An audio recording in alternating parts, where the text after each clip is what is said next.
Hoje, gente, é o Dia Mundial da Água, você sabia? Para falar sobre esses desafios da prevenção, da preservação dos recursos hídricos diante dessas mudanças climáticas, vamos conversar agora com a Verônica Sanches, presidente da Agência Nacional de Águas e Saneamento Básico, a ANA.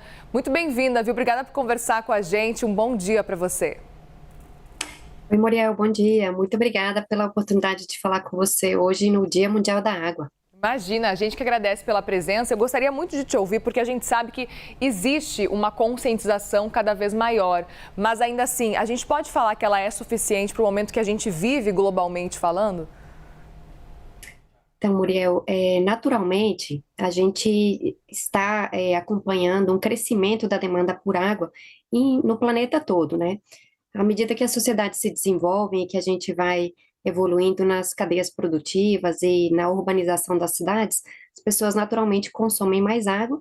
Isso implica em que a gente tenha cada vez mais fontes de água, né? Ou seja, reservatórios ou mananciais disponíveis para abastecer as principais cidades, e também demanda um uso mais racional e consciente de todos. Tanto a gente, né, na nossa casa, ou seja, evitar deixar torneiras abertas, tomar banhos muito longos, enfim, aquelas atividades que todo mundo já sabe que tem que evitar, como em todas as atividades econômicas, como a indústria.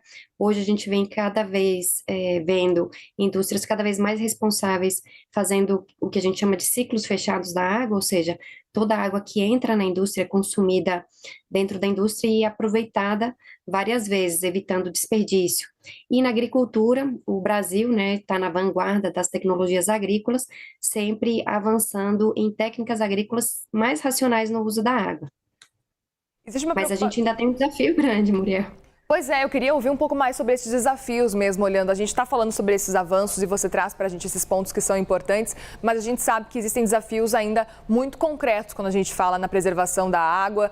Quais pontos que você gostaria de trazer para a gente aqui, que são os principais desafios hoje em dia? Então, a gente, primeiro, ainda tem um acesso muito desigual à água no Brasil. Então, ainda temos uma quantidade de pessoas que ainda não têm água tratada com regularidade e nem com qualidade nas suas casas. E quando a gente fala, de esgotamento sanitário, ou seja, depois que você usou a água na sua casa, ela vira uma água residual e precisa de um tratamento adequado para que ela volte para o rio ou para o mar, enfim, para o curso d'água que vai receber aquele efluente tratado. A gente ainda tem um desafio gigante em tratar os esgotos no Brasil. Então, quando a gente fala de acesso à água e tratamento de água, a gente tem que olhar também a última etapa da cadeia, que é exatamente o tratamento dos esgotos, para que essa água que foi usada por nós, seja devolvida ao meio ambiente em condições que não gerem poluição e impactos ambientais negativos. Então, a gente tem uma política, e o governo federal e os governos estaduais e várias empresas também têm se empenhado muito em fazer ações do que a gente chama de revitalização de bacias hidrográficas. O que é isso? Preservar os mananciais, cuidar das matas ciliares e dos nossos principais rios, sejam eles pequenininhos, sejam eles grandes rios federais, como os que a Agência Nacional de Águas cuida e emite as autorizações pelo uso da água.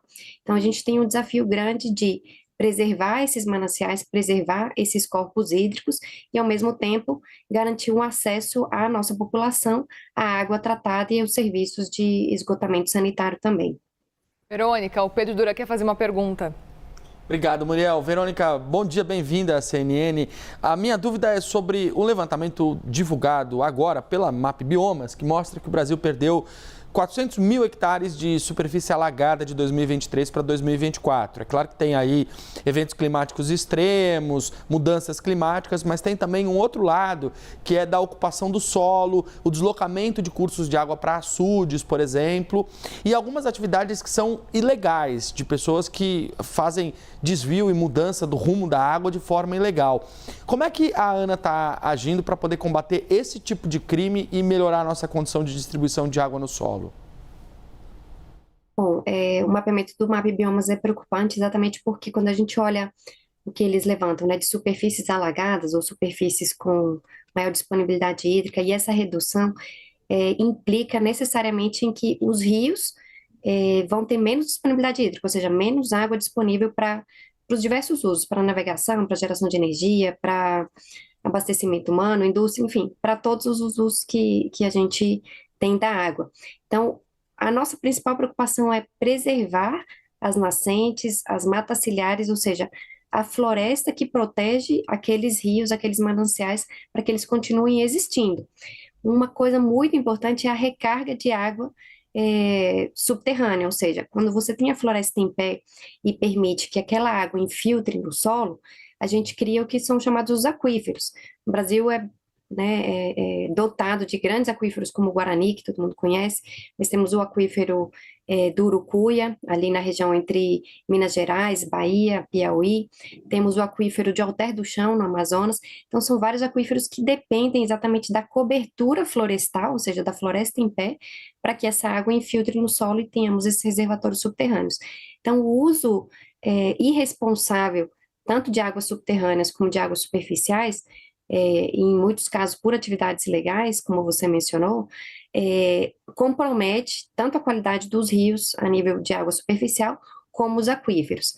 Em termos de fiscalização, a Agência Nacional de Águas cada vez mais tem se utilizado de tecnologias como imagens de satélite e de sensoriamento para verificar se aquela atividade humana está usando água conforme autorizado, ou seja, conforme a outorga pelo uso da água que foi emitida, e caso não seja, a gente tem mecanismos já para fazer autuação e, se for o caso, fiscalização em loco daquela atividade. Agora, quando a gente fala de crimes ambientais, a atuação fiscalizatória e o poder de polícia é com o IBAMA, com a Polícia Federal, enfim, com outros órgãos de controle no governo federal e nos estados com as secretarias estaduais de meio ambiente. Verônica, aproveito para te perguntar também com relação ao orçamento, que teve uma redução de novo. Eu lembro no passado que vocês já discutiam esse cenário de redução para a ANA também, e agora, na comparação com o ano passado, o valor está ainda menor. Qual que pode ser o impacto disso para o trabalho de vocês? Muriel, realmente nós estamos muito preocupados porque, para você ter uma ideia, nosso orçamento vem caindo desde 2019.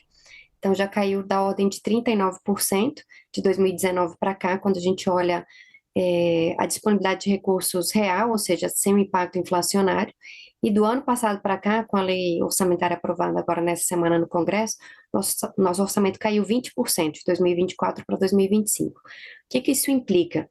Na dificuldade que a gente vai ter nesse ano para continuar o que a gente chama de monitoramento hidrológico. O que é isso? A gente tem 23 mil pontos que monitoram os rios do Brasil todo, lá do Amazonas, lá da Cabeça do Cachorro, até a pontinha do Rio Grande do Sul e as bacias transfronteiriças, os rios como o Rio Paraguai, que faz fronteira ali com Bolívia, com Paraguai, e outras bacias hidrográficas que são compartilhadas com outros países.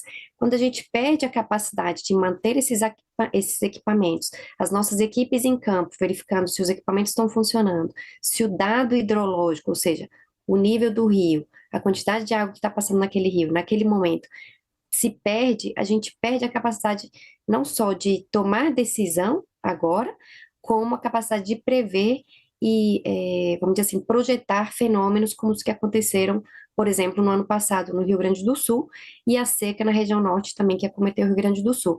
Então, nosso principal receio é a nossa perda orçamentária implicar na queda da qualidade do monitoramento hidrológico, que vai implicar em que a gente tenha menos dados para tomar decisões qualificadas quando a gente observa a maior intensidade dos eventos climáticos extremos que tem acometido o Brasil nos últimos anos.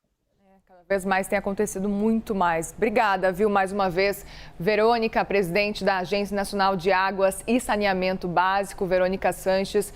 Muito obrigada, viu, pelas informações que você traz para a gente nesse Dia Mundial da Água.